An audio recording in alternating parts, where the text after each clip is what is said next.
Zonja dhe zotrinj mi mbrëma me Edvin Peqin për cjellim tek ju pas pak momentesh edicionin qendror informativ, sepse më herët do të shkojmë në një lidhje të drejtë për drejtë me Voice of America. Mi mbrëma Nisita, së bashku do të jemi në këtë edicion qendror, lidhemi me njëherë me kolegen ton të zërit Amerikës Rudina Dervishin për zhvillimet të fundit që kanë të bëjnë me shkarkimin, nismën për shkarkimin e presidentit Donald Trump. Mi mbrëma Rudina.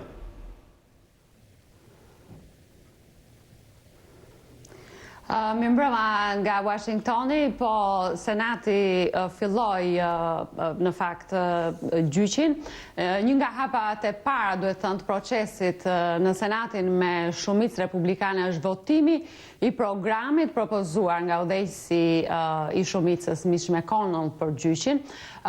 Rezoluta e senatorit McConnell do të jepte ligjvënësve demokrat që do të jenë në rolin e prokurorëve, si edhe ekipit ligjor të presidentit Trump nga 24 orë gjatë 2 ditëve të ardhshme për të paraqitur argumentat e tyre për çështjen. Në projekt rezolut nuk thuhet nëse do të thirren dëshmitar dhe nëse do të lejohet paraqitja e provave të reja. Udhëheqësi i pakicës në Senat, Chuck Schumer, sapo foli dhe tha se një gjyq pa paraqitje provash, dëshmitarësh apo dokumentash nuk mund të quhet gjyq. Demokratët thonë se synojnë të zbulojnë të vërtetën dhe të përpiqen të detyrojnë pranimin e dëshmitarëve dhe të dokumentave shtesë. Atyre në fakt të duhen 4 senatorë republikan në votimin që pritet të bëhet për të miratuar procedurat e gjyqit. Avokatët e presidentit Trump po sulmojnë argumentat e procesit të shkarkimit ndaj tij, duke i quajtur ato një perversion të rrezikshëm të kushtetutës amerikane. Ata thanë se ai nuk bëri absolutisht asgjë të keqe kur i kërkoi Ukrainës të ndërmerrte hetime ndaj rivalit të tij, gjë që sipas demokratëve synonte ta ndihmonte presidentin për të përfituar politikisht.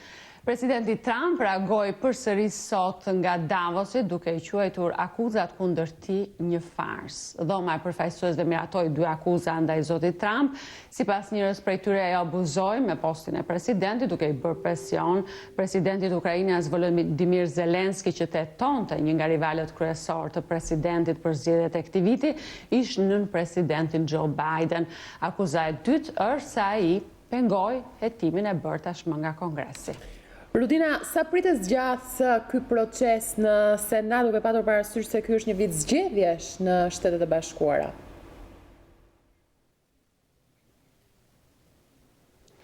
Shumë me vend, Nisida, kjo sigurisht do të varet nga procedurat që do të miratohen, pra në procedurat që do të ndiqen dhe sigurisht nëse do të lejohen dëshmitarët, gjyqi pritet që të zgjas.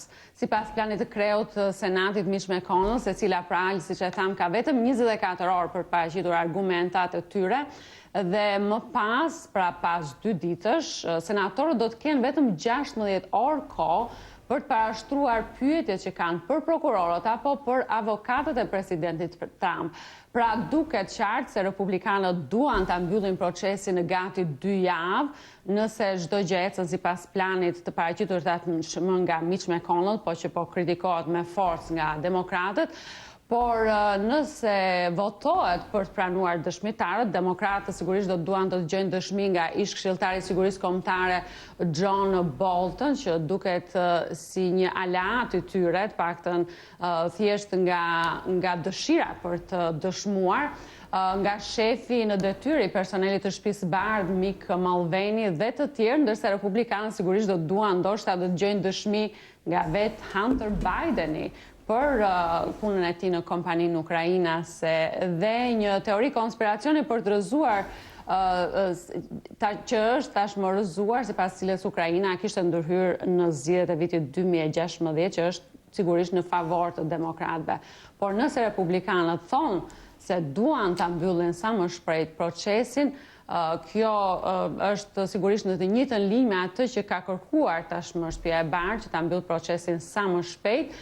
Megjithse ata duan që kjo të bëhet pra për 2 javë, do të varet gjithçka nga procedurat që pritet të miratohen. Shumë faleminderit Rudina për këtë lidhje të drejtë për drejtë. Faleminderit juve. Ishim me kolegen e zërit Amerikës Rudina Dervishi për këtë zhvillim të rëndësishëm për sa i përket politikës amerikane, por në farë mënyre edhe asaj globale, nismës për shkarkimin e presidentit Donald Trump. Tani hedhim një sy zhvillimeve kryesore të ditës në edicionin tonë informativ. Pas nisjes së hetimeve nga SPAK të koncensionit të sterilizimit pas kallëzimit nga nisma thurje, qeveria modifikon kontratën me kompaninë. Ministre e Shëndetësisë Ogerta Manastirliu deklaron se ka rishikuar kontratën fillestare, e cila do të ulë me 25% kostot që shteti duhet i paguajë kompanisë me para publike. Në kërkim të hapësirave të gjelbra në kryeqytet konstatohet se ato humbasin dhe zvoglohen çdo ditë më shumë. Nga një vëzhgim kuptohet absurdi, në hapësira të gjelbra ngrihen kodra artificiale, ndërsa kodrat natyrale gërmohen për t'u kthyer në sheshe ndërtimi. Përkujtohet Kongresi i Lushnjës, i cili solli krijimin e parlamentit të parë shqiptar. Gramozruçi deklaroi se sot është objektiv hapja e negociatave, ndërsa Ilir Meta tha se mesazhet e atij kongresi duhet të shërbejnë edhe sot për të reflektuar mbi qëndrimet tona. Familjarët dhe drejtues të Partisë Socialiste përkujtuan 4 viktimat e 21 janarit që u vranë në bulevard gjatë protestës opozitës në vitin 2011. Familjarët e viktimave deklaruan se ende nuk është bërë drejtësi për të afërmit e tyre. Policia ka një autor të dyshuar për vrasjen që ndodhi dje në zonën e Astirit në Tiranë. Viktima Vilson Tafqiu dyshohet se është vrarë nga një shok i cili pasi e ka thirrur në lokal, kanë dalë së bashku jashtë dhe nga një distancë afërt rreth 2 metër e ka qelluar me një plumb në gjoks. 3 javë nga dëbimi i gulenistit Arun Çelik, News24 zbardh urdhrin e dëbimit. Në urdhër thuhet se Çelik nuk plotson kushtet e nevojshme për qëndrim, por nuk ju la asnjë ditë afat për ta ankimuar vendimin. Tatime do të pajisin inspektorët tatimor me GPS që të zbulojnë në kohë reale vendodhjen e tyre si edhe të monitorojë sjelljen e tyre me tatim paguesin. Marrëveshja e arritur për një linjë ajrore direkte mes Kosovës dhe Serbisë përshëndetet nga presidenti amerikan Donald Trump. Në një reagim të tij, ai e cilëson një tjetër fitore të madhe.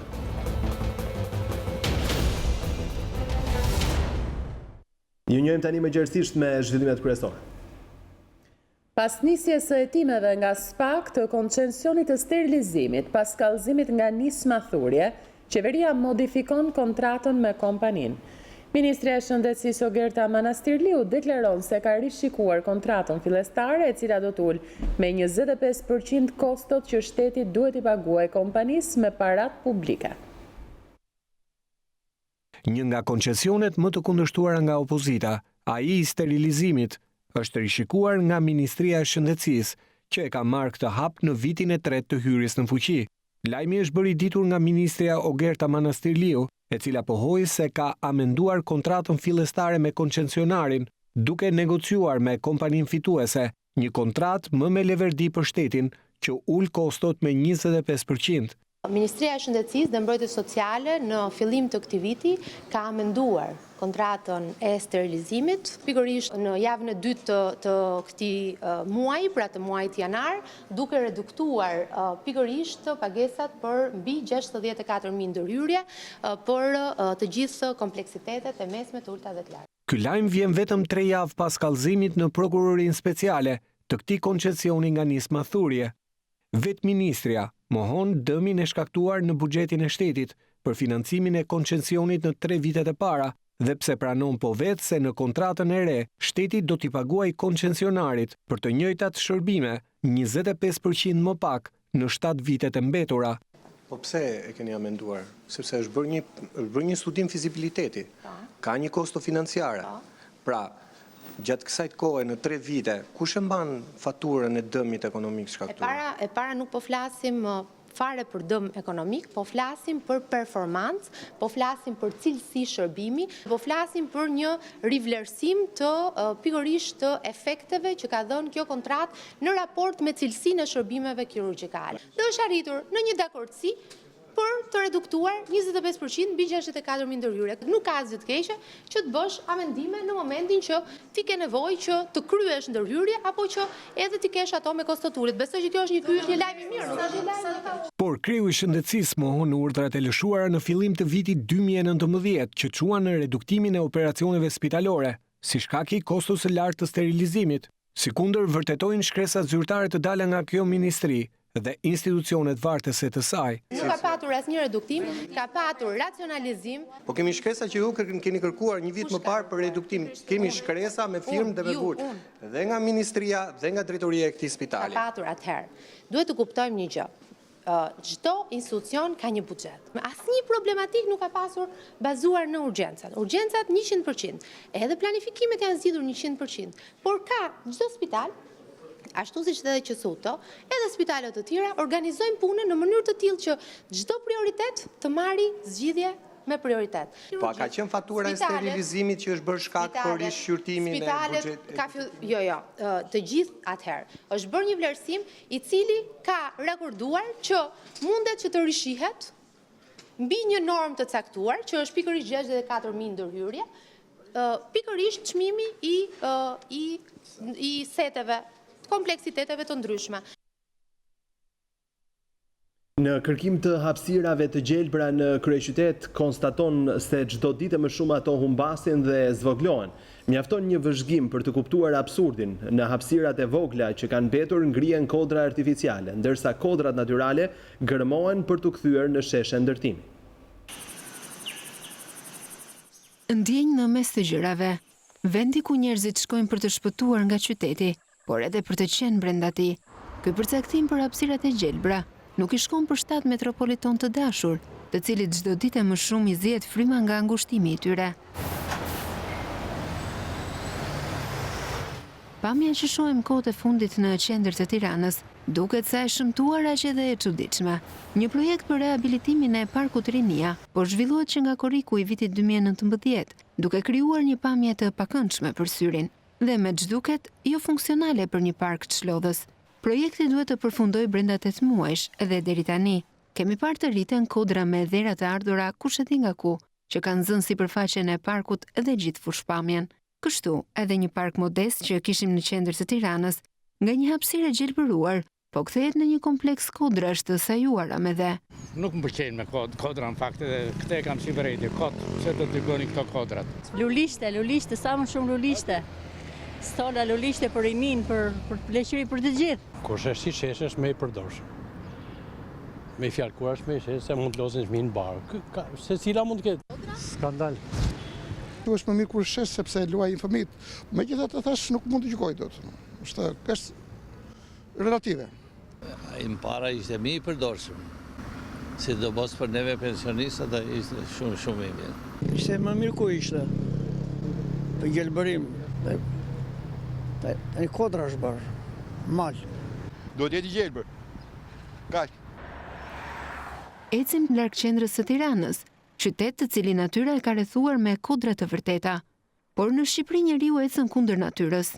Një shëtitje te kodra e diellit të bën të kuptosh se ky emër pak e nga pak do ta humbas kuptimin, sepse diellin do ta mbulojnë ndërtesat e betonit. Lejet e ndërtimit që janë dhënë për këtë zonë po e gryen dhe po e coptojnë kodrën në mënyrë të pamëshirshme. Grupat e hapura, të gatshme për të mbajtur themele betoni, duket sikur po gllabërojnë vetë hapësirën. Për më tepër, bëhen rrezik potencial erozioni dhe paqëndrueshmërie të tokës. Tërmeti i 26 nëntorit në Shqipëri ishte një mësim i mirë për të ndaluar dorën vrastare që shkatron natyrën. Këtë mësim duket se e kishte marrë edhe kryebashkiaku Erion Veliaj. Na rezulton që tipologjia e familjeve që atëherë u prekën pjesërisht, sot janë prekur sërish, sepse janë po ato shtëpi të ndërtuara në po ato mënyrë, në po ato kodra dhe vendet vështira në Tiranën periferike, me po ato qerpiç në një vend që kishte rënë çatia sot ra komplet. Ky është absurdi i Tiranës. Në hapësirat e gjelbra ngrihen kodra artificiale, ndërsa kodrat natyrale gërmohen për të kthyer në sheshe ndërtimi. Auditimi i fundit i kontrollit të lartë të shtetit bën për ujë të ftohtë Ministrinë e Bujqësisë, e cila sipas saj ka dështuar në menaxhimin e sektorit peshkimit. Portet janë pa standardet e kërkuara dhe pa kapacitete. Anjet e peshkimit nuk identifikohen, midhjet në Sarand nuk certifikohen nga qendra e krijuar dhe qytetarët i konsumojnë pa kontrollin e duhur. Këto janë disa nga gjetjet që KDSH i adreson Ministrisë së Bujqësisë. Pas një auditimi të performancës së Ministrisë së Bujqësisë në kuadër të zbatimit të politikave të peshkimit e akuakulturës, kontrolli i lartë i shtetit konstaton se ministria ka dështuar në këtë sektor. Sipas KLSH-s, pavarësisht të ndryshimeve ligjore në vitin 2016, ende mungojnë një sër aktesh në ligjore që e bëjnë ato të zbatueshëm. Kjo ka çuar në një keq menaxhim të peshkimit e akuakulturës. KLSH deklaron se anijet e peshkimit kryejnë aktivitet të papajisura me mjetet përkatëse të identifikimit duke penguar monitorimin e tyre. Mungesa e sistemit të sinjalizimit satelitor rrezikon të mbyllë eksportet e peshkut për Shqipërinë, duke klasifikuar aktivitetin e peshkimit si të palishëm, të paregjistruar dhe të parregulluar. Një tjetër problematik sipas KLSH-s janë portet e peshkimit në vend, të cilat nuk kanë infrastrukturën e duhur. Asnjë nga 4 portet e peshkimit nuk ka kapacitetet e duhura ankoruese për të gjithë flotën e peshkimit. Këto hapësira zvogëlohen edhe më shumë duke marrë parasysh anijet e zhytura në portet e peshkimit në Vlorë dhe Shëngjin, zënjen e hapësirave të ankorimit nga mjetet private turistike, apo mungesën e bankinave ankoruese. Asnjë nga 4 portet e peshkimit nuk ka kantier për riparimin e anijeve të peshkimit. Kjo as në portin e ri të peshkimit në Durrës, i cili është bërë funksional në janar të vitit 2019, ndërsa në portin e peshkimit në Vlorë, thot KLSH, një pjesë e konsiderueshme e hapësirave është e zënë me mjetet e sekuestruara nga policia rrugore. Nga auditimi, KLSH konstaton gjithashtu se edhe ekonomitë e rritjes së rasatit të Koranit në Linë dhe Krapit në Zvezdë nuk furnizohen mjaftueshëm me ujë dhe cilësia e tij nuk është në parametrat e duhura. Problematike shfaqet situata edhe në qendrën e grumbullimit dhe depurimit të midhjes në Sarand, e cila nuk siguron që gjithë sasia e prodhuar e midhjeve të kalojë në qendër për certifikim, etiketim apo depurim sipas klasifikimit. Pra, sipas kontrollit të lartë të shtetit, sasia e midhjeve të hedhura në treg nuk klasifikohet dhe certifikohet nga kjo qendër, sipas kërkesave ligjore, ndërsa qytetarët konsumojnë midhje pa asnjë kontroll. Për të gjitha këto problematika, KLSH ka dhënë 43 rekomandime për Ministrinë e Bujqësisë dhe Zhvillimit Rural dhe për Drejtorinë e Shërbimeve të Peshkimit dhe Akuakulturës, të cilat synojnë reduktimin e problemeve dhe përmirësimin në tërësi të situatës aktuale të aktivitetit të peshkimit dhe akuakulturës.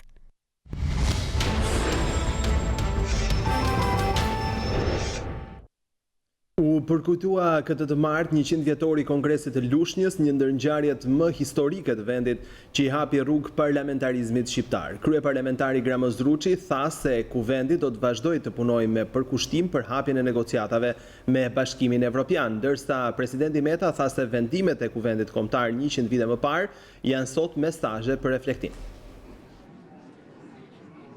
Më 21 janar 1920, 100 vite më parë në Lushnjë u mblodh kuvendi kombëtar, një zhvillim qëllimi i të cilit ishte kundërvënia e coptimit të mëtejshëm të trojeve shqiptare. 100 vite më pas, Shqipëria është një republikë parlamentare dhe pluraliste. Në kujtim të një ndër ngjarjeve më historike të vendit, kryetari i parlamentit Gramoz Druçi theksoi se ndryshimet demokratike që nisën në dhjetor 1990 hapën një kapitull të ri edhe për parlamentarizmin shqiptar. Kuvendi i Shqipërisë sigurisht do të vazhdojë të punojë me përkushtim për të ofruar sa më shpejt jetës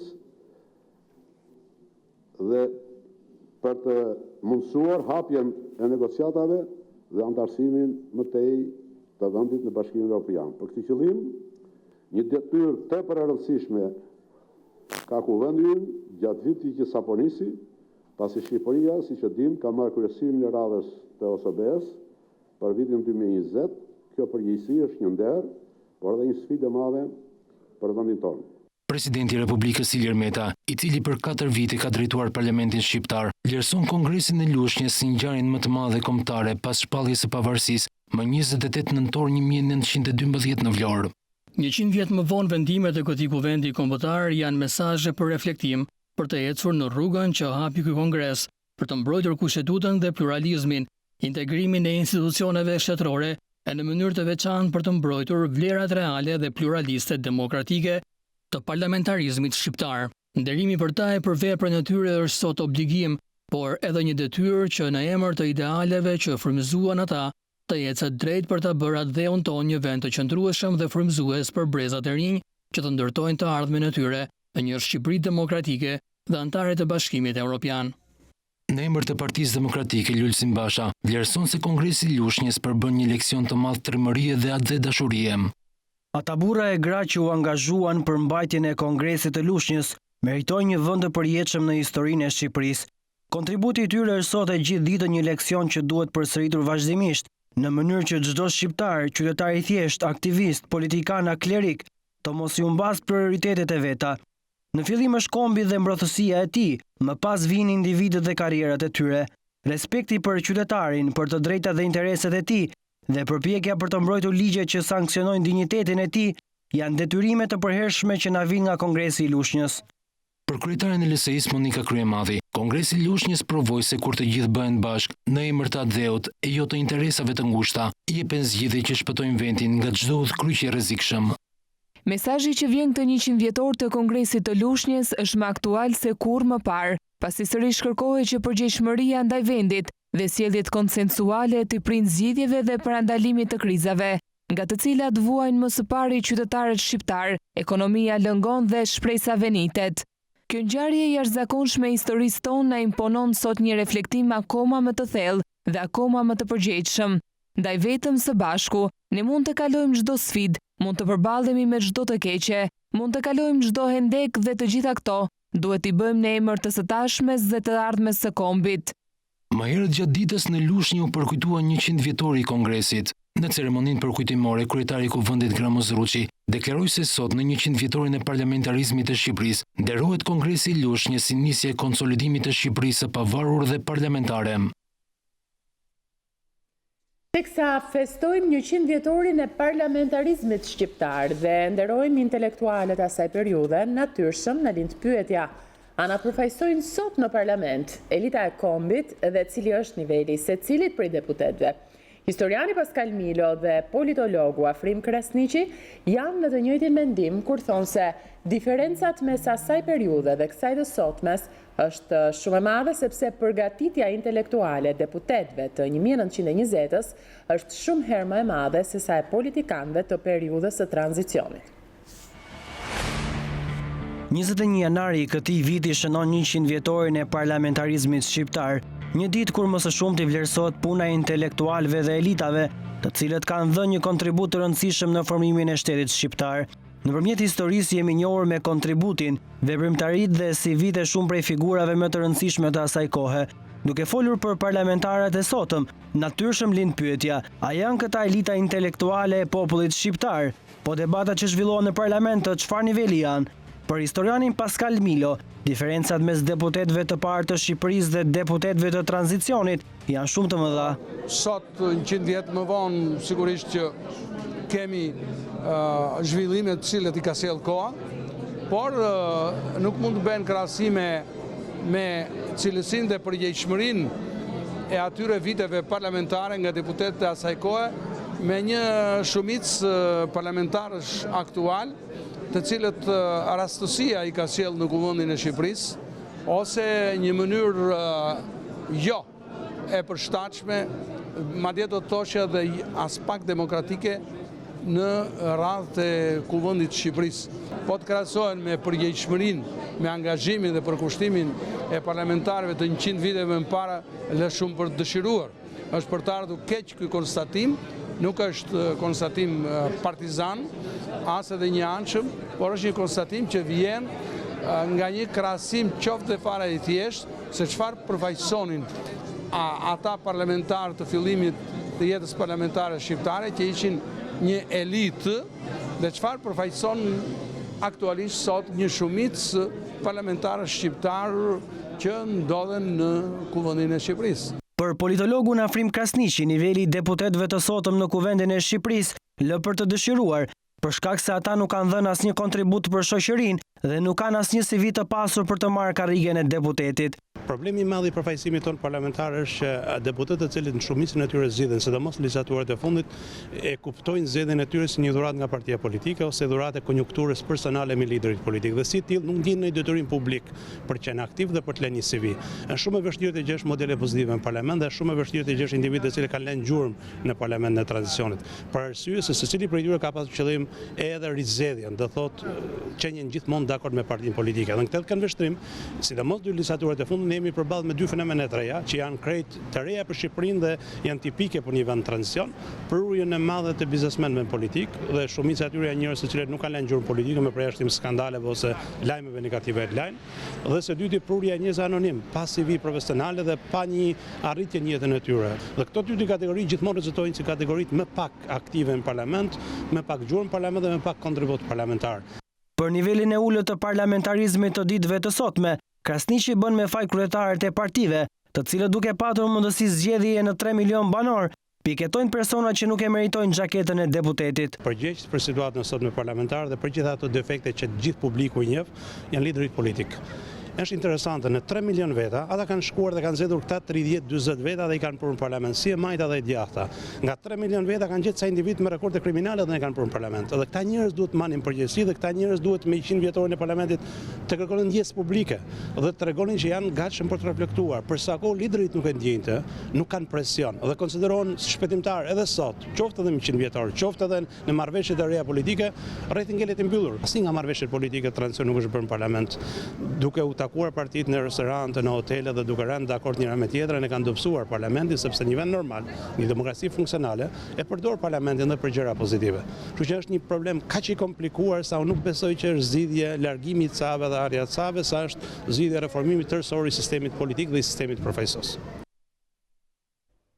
Familjarët dhe drejtues Partisë Socialiste përkujtuan sot 4 viktimat e 21 janarit që u vranë në bulevard gjatë protestës opozitës në 2011. Familjarët e viktimave deklaruan se ende nuk është bërë drejtësi për të afërmit e tyre të pafajshëm. 21 janari 2011 shënon një ndër momentet dramatike të pluralizmit shqiptar. Alex Nika, Fajk Myrtaj, Ziver Vejzi dhe Ekuran Deda u vranë në bulevardin Dëshmorët e Kombit gjatë protestës së organizuar nga Partia Socialiste në atë kohë në opozit. 9 vite më pas, familjarët e viktimave vendosën karafile të kuq në vendet ku ata humbën jetën. Këtë vit krah tyre nuk ishte kryeministri Edi Rama, i cili ndodhej në Ukrainë me cilësinë e kreut të presidencës së OSBE-s. Familjarët e viktimave të shoqëruar nga sekretari i përgjithshëm i Partisë Socialiste Tauland Balla, ministra dhe deputet, kujtuan viktimat e 21 janari 2011. Një aktivitet përkujtimor në heshtje, ku të gjithë kujtuan ngjarjen tragjike të 9 viteve më parë. Asnjë fjalë apo deklarat gjatë ceremonisë, vetëm nderim në kujtim të 4 viktimave. Ata u ndalën në të 4 vendet ku humbën jetën Aleksi, Faiku, Ziveri dhe Ekurani. Në ceremoninë përkujtimore nuk morën pjesë familjarët e Ziver Vejzit. Ata zgjodhen që omazhet i zhvillojnë në varrezat e Gjirokastrës. Besa e Ziverit, Zamira Vejzi, thotë se 9 vite më pas drejtësia nuk është vënë në vend dhe nuk është bërë asgjë për zbardhjen e ngjarjes. Neve kanë kaluar 9 vjet dhe jemi akoma disi të mërzitur për arsye sepse nuk është zbardhur akoma e vërteta. Gjithsesi shpresa vdes e fundit dhe të shpresojmë se me reformën në drejtësi, drejtësia do të vihet në vend dhe rasti xhaxhait tonë do të identifikohet saktësisht. Të njëjtin apel për drejtësi dhe mungesë besimit tek organet e drejtësisë ka transmetuar edhe një prej ish pjesëmarrëve në demonstratën e 21 janarit 2011.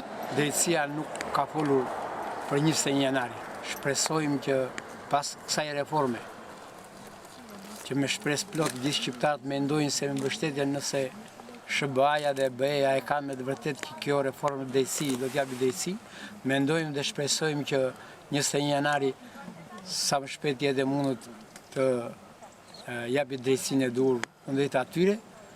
Prej 9 vitesh familjarët e viktimave kërkojnë drejtësi. Majoranca aktuale dhe vetë kryeministri Rama kanë bërë përgjegjës kryeministrin e kohës Ali Berisha dhe ministrin e brendshëm Lulzim Basha. Ata kanë këmbgulur përgjatë këtyre viteve se drejtësia e re, pas reformës së thellë, do t'ia përgjigje për humbjen e 4 jetëve, shumë pranë selisë së kryeministrisë në bulevardin Dëshmorët e Kombit.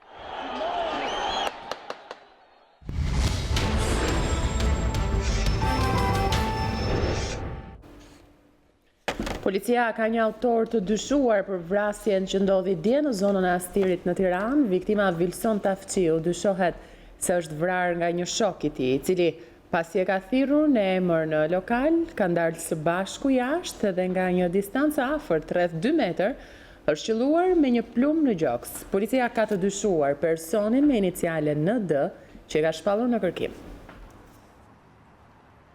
Tirana nuk po gjen qetësi. Pas ditëve të trazuara me vrasje, pengmarrje e grabitje të përgjakshme, kryeqyteti u trondit nga një tjetër vrasje. Pranë një bari në zonën e Unazës së Re u ekzekutua me plumë në zemër 28 vjeçari Vilson Tafqiu Noka. Mbrëmjen e së hënës, 28 vjeçari ka qenë duke konsumuar kafe me mikeshat e tij në këtë lokal. E më pas, pasi është thirrur nga autori, ka dalë në rrugë dytësore dhe pas disa minutash është qelluar me pistolet duke mbetur i vdekur në vend. Para uniformave blu, dëshmitarët okular thanë se viktima u thirr nga autori dhe pasi u takuan së bashku, u qellua me armë zjarri duke mbetur i vdekur në vend. Një provë mjaft e vlefshme për hetimin janë kamerat e sigurisë, po ashtu edhe aparati celular i viktimës, për të parë komunikimet e fundit, pasi ka dyshime se autori është i njohur i tij. Nisur nga rekordet kriminale të viktimës, po ashtu edhe nga të dhënat e përftuara nga kamerat e sigurisë, policia e Tiranës ka konkluduar në një emër si të dyshuar për ngjarjen. Ai është shok i viktimës dhe ka inicialet ND. Nisur nga karakteristikat fizike të personit që e ftoi jashtë lokalit dhe lidhjet me viktimën, policia ka shkuar për të shoqëruar të dyshuarin ND, por nuk e ka gjetur në banesë dhe menjëherë është bërë shpallja e tij në kërkim policor. Forcat e komisariatit numër 6 janë në kërkim edhe të një makine Golf 6 të ngjyrë të zezë, me të cilën dyshohet se autori u largua pas krimit. Hetimet për zbardhjen e vrasjes së Vilson Tafqiut janë orientuar tek e shkuara kriminale e tij në Belgjikë e Francë. Ai rezulton i dënuar në Francë për shpërndarje droge. Sipas të dhënave të siguruara nga sistemi Teams, News24 ka mësuar se Tafqiu ka shkuar në Francë më 7 mars 2018 dhe vetëm një javë më pas, më 12 mars, është arrestuar për shpërndarje të lëndëve narkotike. Autoritetet franceze e kanë dënuar me një vit burg, prej ku ka bërë 8 muaj para burgim, dhe më 6 nëntor 2018 është deportuar në Shqipëri. Një 37 vjeçar ka mbetur i plagosur rënd pasi është goditur disa herë me thik nga njëri. Ngjarja ka ndodhur mbrëmjen e së hënës tek shinat e trenit në kryeqytet. Mësohet se 19 vjeçari me inicialet AH ka goditur për motive të dobta disa herë me thik shtetasin me inicialet IZ. I plagosuri është dërguar në spital ku ndodhet në gjendje të rëndë për jetën. Sa kaq forcat e policisë pas rreth 2 orë kërkimesh dhe kontrollesh në zonë bën të mundur gjetjen dhe arrestimin e autorit të kësaj ngjarjeje.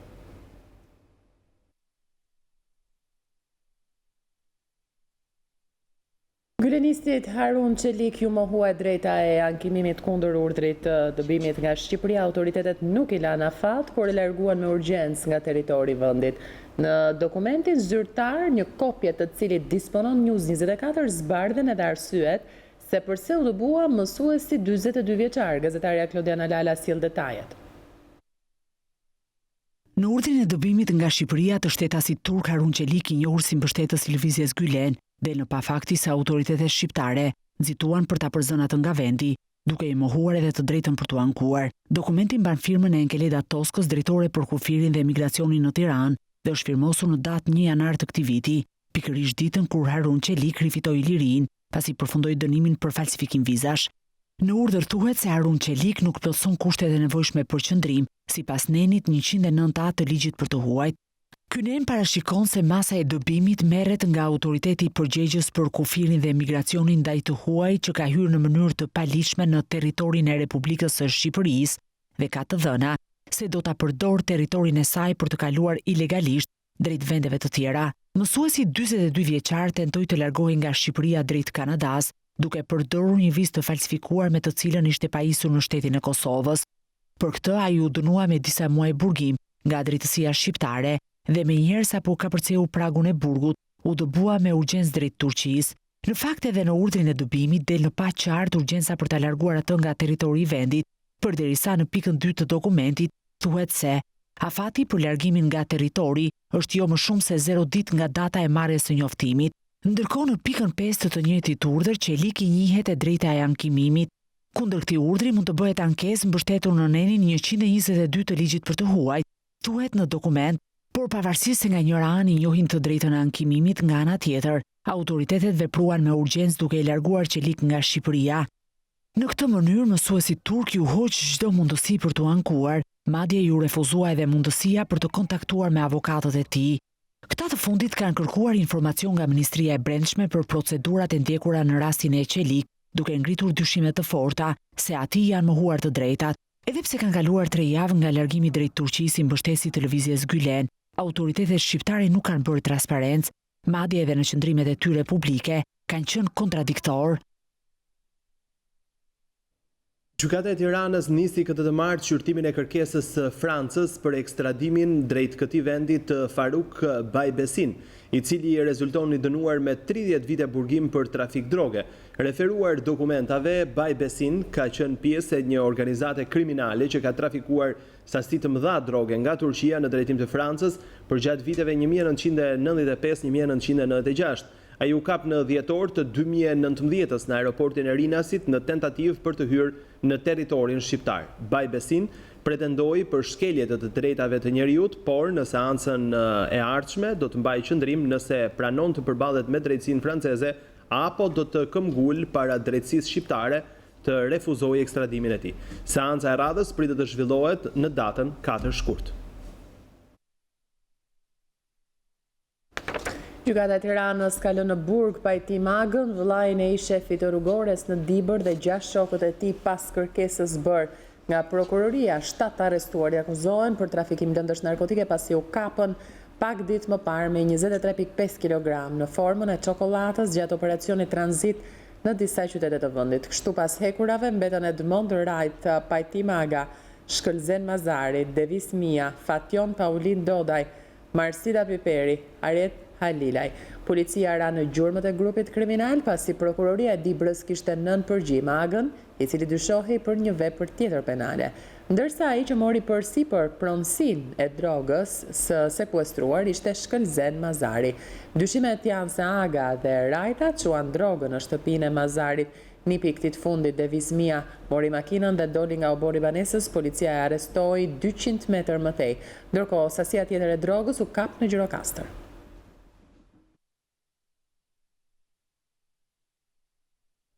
Mungesa e një spitali psikiatrik ku të vuajnë dënimin personat me probleme të shëndetit mendor i ka kushtuar së fundmi shtetit shqiptar që duhet t'i paguaj 15.000 euro një të dënuari. Vendimi është dhënë nga gjykata e Strasburgut, të cilës ju drejtua Arben Strazimiri, i dënuar për sulmin me thik ndaj mjekut të njohur Ali Refatlari në vitin 2018 pas vdekjes në operacion të një të afërmit të tij. Ai u kap dhe u dënua, por dënimi i tij me burg tashmë po i kushton shtetit shqiptar për trajtimin jo njerëzor që i është bërë atij. Sipas gjykatës evropiane të drejtave të njerëzit, ka pasur shkelje të nenit 3 për shkak të kushteve të papërshtatshme të jetesës në spitalin e Burgut dhe kujdesit të pamjaftueshëm psikiatrik ku mbajt Arben Strazimiri. Gjykata konstatoi në veçanti se kishte pasur një dështim të gjatë nga autoritetet shqiptare për të krijuar një institucion të posaçëm mjekësor për të sëmurët mendor që ishin privuar nga liria me urdhër gjykate. 2 refugjat sirian janë dhunuar dhe vjedhur në qytetin e Korçës nga 4 persona. Të rinjt ju janë afruar sirianëve me pretekstin për t'i transportuar drejt Tiranës kundrejt një shume të caktuar, por pasi kanë shkëmbyer disa fjalë për transportin, i kanë dhunuar dhe ju kanë vjedhur çantën personale me 350 euro dhe 3 aparate celular. Në këtë kohë, patrullat e policisë në Korçë kanë konstatuar 2 sirianët, të cilët kërkonin ndihmë dhe pas pak orësh bën të mundur arrestimin e 4 grabitësve të moshave 19 dhe 20 vjeç. Dyshohet se 4 të arrestuarit janë autor të dyshuar edhe të 2 ngjarjeve në dhjetor, ku kanë vjedhur me dhunë 4 shtetas të huaj, të cilëve ju kanë marrë parat dhe telefonat. Një person ka humbur jetën pas ditën e sotme në Rogozhin si pasojë e një aksidenti rrugor. Aksidenti ndodhi në vendin e quajtur Bishti i Zhurit, ku një makinë ka dalë nga rruga duke u përplasur me bërdurat anësore. Sipas policisë, shkaki i aksidentit ka qenë një parakalim i gabuar, ndërsa viktim ka mbetur drejtuesi i automjetit 22 vjeçari Orgest Lasku.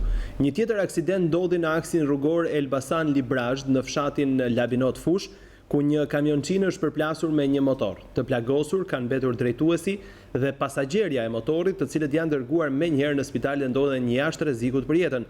Policia po heton për zbardhjen e aksidentit.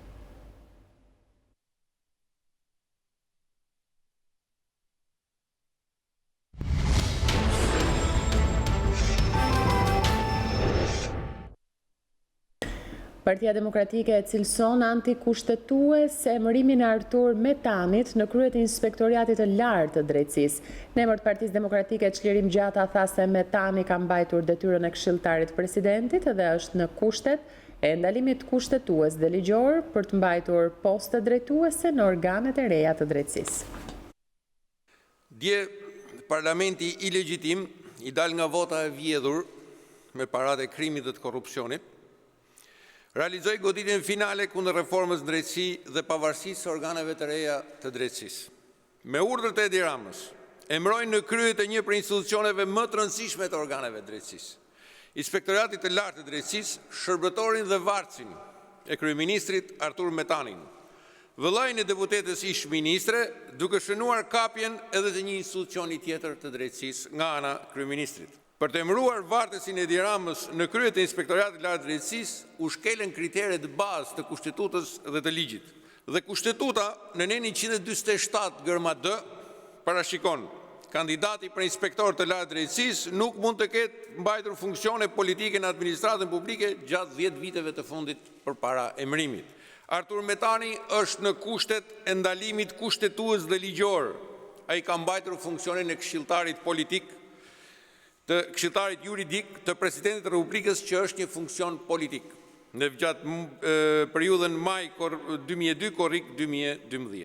Po përse Edi Ramës i duhet kapja inspektorit të lartë të drejtësisë?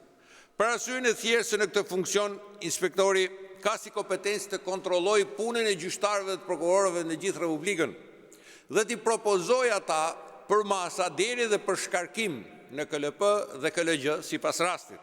I vetmi synimi Edi Ramës me reformën drejtësi është kontrolli plot i saj dhe jo drejtësia pavarur në shërbim të qytetarëve. Kryetari i Bashkisë të Matit Agron Malaj ka reaguar përmes një statusi në Facebook për akuzat e Partisë Demokratike, sipas të cilës ai ka fshehur një dënim rreth viteve 2000. Malaj thekson se vijon normalisht pasi ndaj tij nuk rëndon asnjë akuzë. Unë sot vijoj punën time me kokën lartë, me ndërgjegjen e pastër. Mbi mua nuk rëndon asnjë akuzë, as për 21 janarin e as për asgjë tjetër. Kush ka ende dyshime për këtë mund të hap vendimin e Komisionit Qendror të Zgjedhjeve bazuar në vendimin e prokurorisë ku certifikohet pastërtia e figurës time dhe më njihet e drejta për të marrë pjesë në zgjedhje. A mund ta thonë të njëjtën gjë ata që sot drejtojnë sulmin kundër meje? A nuk do të duhej që të paktën sot në 21 janar së paku të mbyllnin gojen e të ulnin kokën nga turpi për jetët e pafajshme që kanë marrë në bulevardin Dëshmorët e Kombit nën urdhrat e ish kryeministrit dhe të atij që aso kohë ishte ministër i brendshëm dhe që në çdo vend normal do të ishin dënuar jo një, por disa herë për krime që shkojnë nga vjedhja e korrupsionit deri tek pastrimi i parave, financimi nga Rusia dhe vrasja, shkruan Malaj në Facebook. Partia Demokratike pretendon se Malaj është në kushtet e ndalimit për jetë për të zgjedhur në postet publike pasi rezulton i dënuar me vendim të formës së prerë për armbajtje pa leje.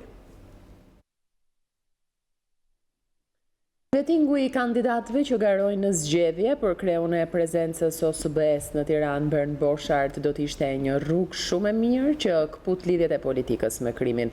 Duke folur në një aktivitet organizuar nga Odiri, Borchardt vlerësoi marrëveshjen politike për reformën zgjedhore, por ai tha se nëse shkelësit e ligjit nuk ndryshojnë sjelljen ndaj korrupsionit, reformat bëhen të kota. Krye prezencës së OSBE-s në Tiranë, Bernd Borchardt mendon se do të ishte një hap pozitiv kalimi i kandidatëve që garojnë në zgjedhje përmes një procesi vetingu. Në një aktivitet organizuar në Tiranë nga Odir, ambasadori Borchardt kujtoi se opozita e bashkuar ka sugjeruar krijimin e mekanizmave për të prerë lidhjet mes krimit dhe politikës, por të cilin në fund të vitit 2018 pati një reagim nga Komisioni i Venecias. Në fund të vitit 2018 pati një projekt ligj për këtë. Komisioni i Venecias e quajti jo përpjesimor, por komisioni theksoi njëkohësisht për ligjen për të diskutuar një ligj të tillë. Unë do të sugjeroja një diskutim të plot për mënyrat e kufizimit të ndikimit të shkeljesve të ligjit në jetën politike të rangut të lartë. Gjatë procesit të vetingut në drejtësi, justifikimi i pasurisë ka luajtur një rol mbizotrues. Institucionet e zbatimit të ligjit duhet të hetojnë katërsipërisht të gjitha pretendimet për shkelje zgjedhore. Ne besojmë se reforma në drejtësi është pjesë e rrugës në këtë drejtim. Prokurorët duhet të jenë të gatshëm të shqyrtojnë akuzat për krime zgjedhore, që do të sillte një ndikim frenues. Ambasadori Bernd Borchardt vlerëson si një hap pozitiv marrëveshjen politike për reformën zgjedhore. Ai theksoi se rishikimi i kuadrit ligjor duhet të prek fenomenet që cënojnë standardet e zgjedhjeve. Ne kemi rekomanduar ndjekjen penale të shkeljesve të ligjit, një zotim të sinqertë të partive politike për të luftuar shitblerjen e votës, si edhe që politikanët të refuzojnë publikisht mbështetjen financiare nga individët me të shkuar kriminale. Nuk duhet të ushtrohet asnjë farë presioni për të marrë pjesë në fushat apo për të votuar në një mënyrë të caktuar. Odir i ka sugjeruar ngritjen e një strukture të pavarur për trajtimin e pretendimeve për presion mbi administratën dhe abuzime me burimet shtetërore. Hapa të mëtejshëm duhen marrë edhe për depolitizimin e shërbimit civil. Qeveria duhet të hartojë një procedurë sipas të cilës punonjësit e administratës publike mund të denoncojnë çdo lloj presioni ndaj tyre. Këta persona duhet të gëzojnë mbrojtjen si sinjalizues, reformimin e ligjit për partitë politike për të siguruar transparencën financiare të tyre dhe vendimarrjen demokratike të brendshme. Por Borchardt vë theksin edhe në një tjetër pikë, duke pranuar që edhe sistemi aktual mund të prodhojë zgjedhje të besueshme, por duhet që të qëndrojnë larg tij njerëzit e korruptuar. Mund të vijoni të përpiqeni të ndryshoni sistemin, por do të ishte më mirë të ndryshoni sjelljen. Ky është parakushti për mbarvajtjen e gjithçkaje, sepse nëse shkelësit e ligjit nuk ndryshojnë sjelljen, reformat bëhen të kota. Kryeji prezencës së OSBE-s nënvizon rëndësinë e medias, duke kujtuar qëndrimin mbi përmirësimin e paketës ligjore për shpifjen. Një nga rekomandimet është që të ashtuquajturat kaseta të përgatitura nga partitë duhet të kufizohen dhe të etiketohen qartë. Një rekomandim tjetër është ai për dekriminalizimin e shpifjes, pra heqjen e saj nga kodi penal. Përfaqësuesi i OSBE-s për lirinë e medias ka rekomanduar që projekt ligji për shpifjen ka nevojë për përmirësime të mëtejshme.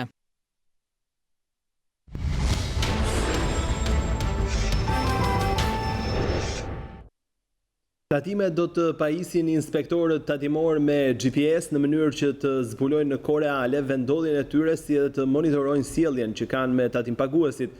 Drejtoresha e përgjithshme e tatimeve, Delina Ibrahimaj, thotë se qëllimi është të zbulohet mënyra e inspektimit dhe të matet periudha e vizitës së tyre në një subjekt. Ibrahimaj foli edhe për mos realizimin e të ardhurave për vitin që lan pas, ku tha se ndikuan investimet. Duke nisur nga muaji mars, tatimet do të pajisin inspektorët tatimor me GPS në mënyrë që të monitorojnë sjelljen që kanë tatim-paguesit, kohëzgjatjen e vizitës dhe vendodhjen e tyre. Drejtoresha e përgjithshme e tatimeve Delina Ibrahimaj thotë se ky sistem synon që të rrisë eficiencën e kontrolleve. Pajisja e inspektorëve me këto tableta do të nisë njëkohësisht me aksionin kundër informalitetit, ku në fokus janë disa sektorë si ndërtimi, tregtia, hidrokarburet. Penalitetet do të vendosen në tablet, do të integrohen automatikisht në sistem. Ne do e dim si vendodhjen e inspektorit ashtu dhe kohëzgjatjen e vizitës së tij dhe nëpërmjet statistikave të brendshme do të arrijmë të gjurmojnë edhe sjelljen e parregullt të inspektorëve. Pra sistemi GPS-it synon të rrisë si eficiencën në evidentimin e penaliteteve, ashtu dhe eficiencën në kontrollin e akteve të parregulla të inspektorëve. Mos realizimin e të ardhurave në tatime vitin e kaluar, Ibrahimaj ja faturoi rënjes së investimeve. Sipas drejtoreshës së përgjithshme të tatimeve, performanca e dobët e të ardhurave është ndikuar kryesisht nga ndërtimi dhe shërbimet. Në 11 muaj të vitit të kaluar, janë arkëtuar 14.3 miliard lekë më pak se plani. Sektori ndërtimit ka pasur një ecuri më të ngadalë për sa i përket mbledhjes së të ardhurave, por edhe për sa i përket rritjes ekonomike, të lidhur ngushtë me fazën e projektit TAP dhe të gjithë kontraktorët e tij. Nga analiza jonë, të gjithë sektorët që janë të lidhur me konsumin kanë shfaqur rritje, ndërkohë që sektorët që kanë lidhje me investimet kanë pasur ngadalësim. Dhe pjesë e madhe e performancës së dobët të ardhurave nga TVSH-ja vjen nga investimet. Drejtoria e përgjithshme e tatimeve ka njoftuar se për vitin 2021 nuk do të ketë më para që do të jepen për rimbursimin e TVSH-s, pasi pritet të shlyen që të gjitha detyrimet e prapambetura.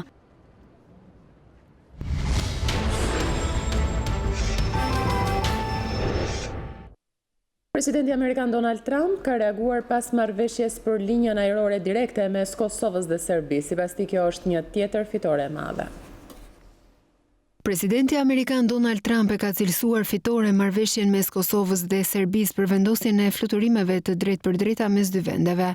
Në një postim në rrjetin social Twitter, presidenti Trump shkroi: "Të gjithë thoshin se nuk bëhej dot, por për herë të parë në një gjenerat do të ketë fluturime të drejtpërdrejta mes Serbisë dhe Kosovës, një tjetër fitore." Diplomatët amerikanë ndërmjetësuan të hënën nënshkrimin e një marrëveshjeje mes Kosovës dhe Serbisë për rihapjen e linjës ajrore Prishtinë-Beograd, në përpjekje për përmirësimin e lidhjeve ekonomike mes dy vendeve. Marrëveshja u nënshkrua nga Milun Trivunac, sekretar shtetëror në Ministrinë Serbe të Ekonomisë, dhe Esed Berisha, drejtori i Autoritetit të Aviacionit Civil të Kosovës, në ambasadën amerikane në Berlin.